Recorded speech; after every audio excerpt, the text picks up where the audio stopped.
Hello everyone, welcome to Conversation series from IATA WCS Dubai. I am Rajarshi Chatterjee from Stat Trade Times, and right now I have with me Alina Fetisova, Trade Facilitation Program Officer, International Trade Center, Agency of United Nations and World Trade Organization. Welcome, Alina. Thank you very much. And thank you for joining us here. And so, if you could start with a brief introduction of yourself and what your organization does. Yeah, hello everyone. My name is Alina. I'm Trade Facilitation Program Officer at the National Trade Center in Geneva. I'm a project manager. I'm managing a variety of portfolio of projects across different regions, Central Asia, Southeast Asia, Latin America, Africa, and working mostly on trade facilitation related activities, mostly funded by the European Union. But in general, as the International Trade Center, we were created as an organization with the mandate to support small and medium enterprises to internationalize. And that's what is our main objective. And we're working on a variety of developing projects to move this agenda forward. Right. And air cargo is a critical element that facilitates this trade. So, and air cargo is also going through a lot of tech transformation, as we can see all across the agenda in ITWCS. So, from your perspective, what are the most urgent digital tools or systems that must be implemented to modernize this industry and improve cross-border trade? Well, thank you very much. That's a great question. Definitely for me, it's about building interoperable solutions and systems, which are very much data driven. And it's very important to work across the supply chain because I now work a lot with the customs authorities. And we know that the customs alone, delays in customs contribute to 20-40% delays at the border. At the same time, we also know that AI-driven solutions can increase the efficiency by 40%. So definitely this is something we have to think of and integrate better. Then at the same time, there is also a need for the industry standards. And that's where the one record implementation across the supply chain, not only with air cargo actors, but also with wider actors of the supply chain, including customs, will be crucial to move digital efforts forward.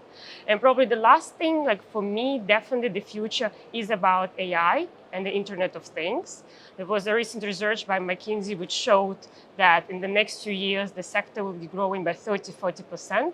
And definitely everything which is air cargo in terms of resource optimization, price optimization, everything related to cold chain tracking, that's where the future would be. Right.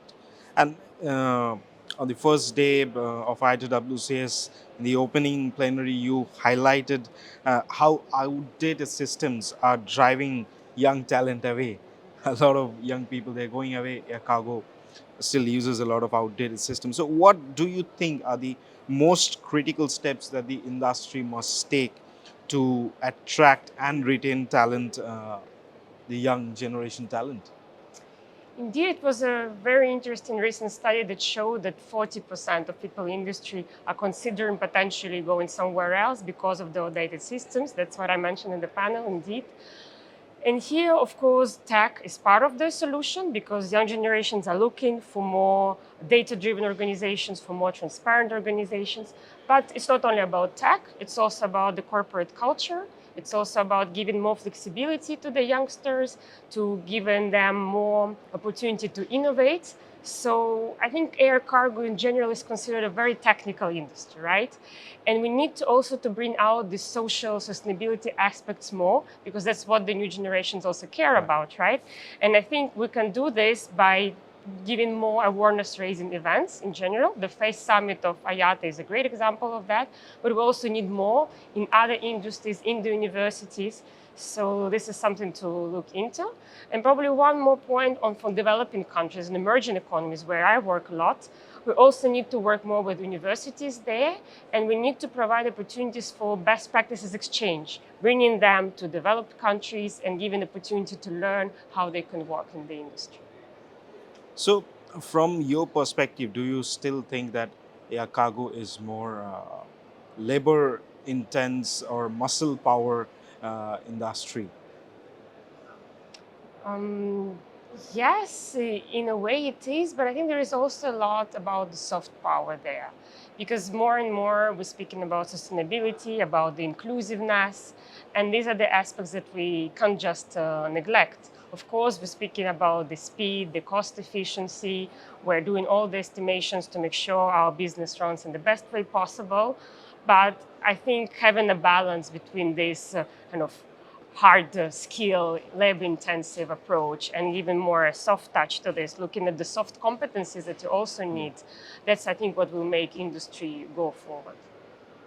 So what we see right now is air cargo industry. It's not just facing a labor crisis, but also uh, a, there are very few women in this sector.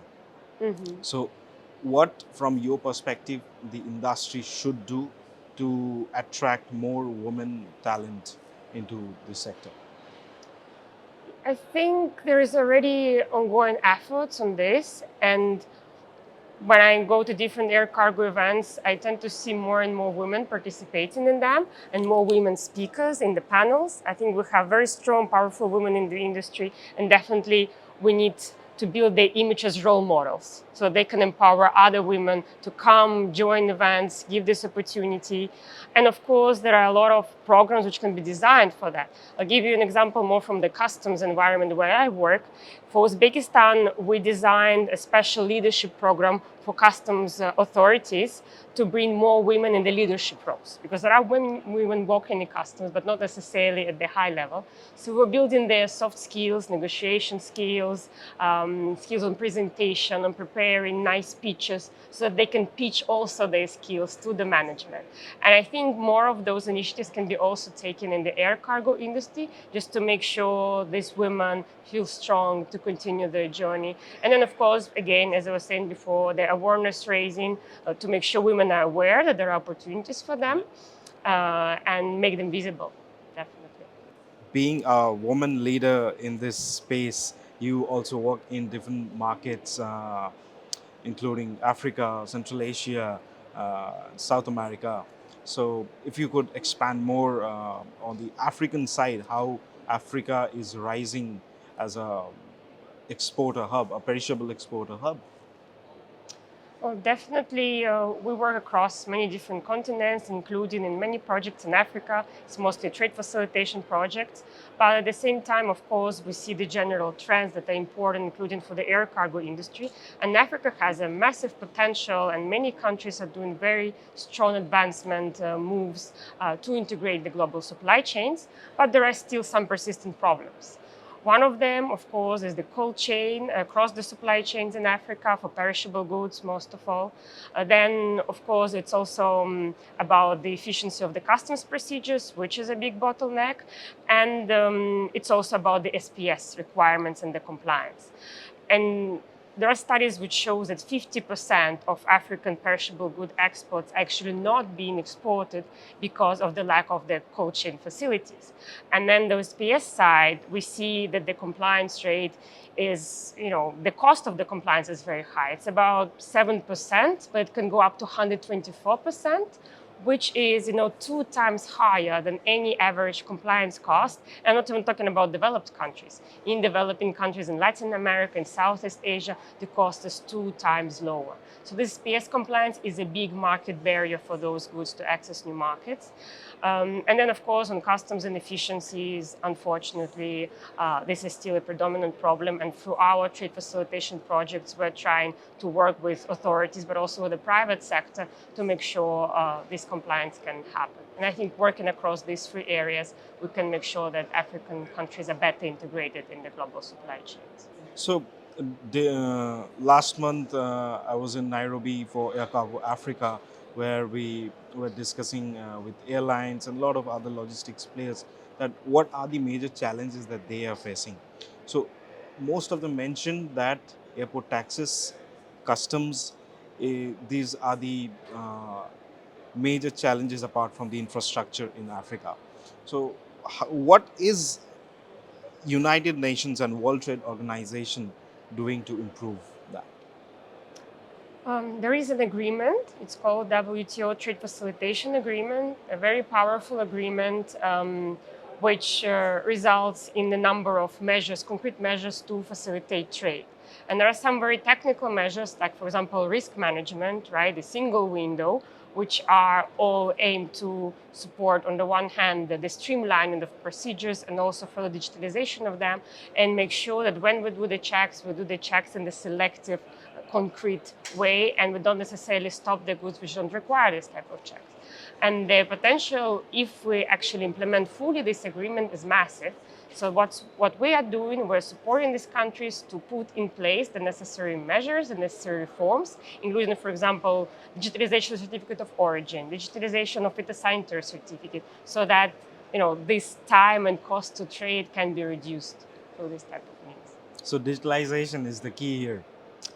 Yes, but also the legal frameworks. Because what we also often see in these countries is that there is a great idea about digital product or project, but then if the legal framework is still outdated, if basically it's written that digital documents are not accepted, then you just can't move forward. So you have to work in a very comprehensive way, building the public-private dialogue, the interest, building the solution itself, but also making sure there is conducive environment for implementation. So, Alina, looking ahead, what does a more agile, inclusive, and digitally air cargo system look like to you? And what is your message to the stakeholders of this industry? For me, definitely the future of the air cargo is about being agile, about being fast, about being data driven, but it's also about sustainability and inclusiveness. We need to get greener, but we also need to make sure that the social aspects of the people inclusion are also there. And definitely there are regulatory frameworks which are now challenging. There is a lot happening in the world, but with these main pillars in mind, I think we can move ahead. And despite flying through all these uncertainties, I think jointly we can bring a very solid, strong future for the air cargo industry. Because the world is moving ahead fast, and the problem is when we stop moving instead of moving along with it. Thank you very much. Right. Thank you so much.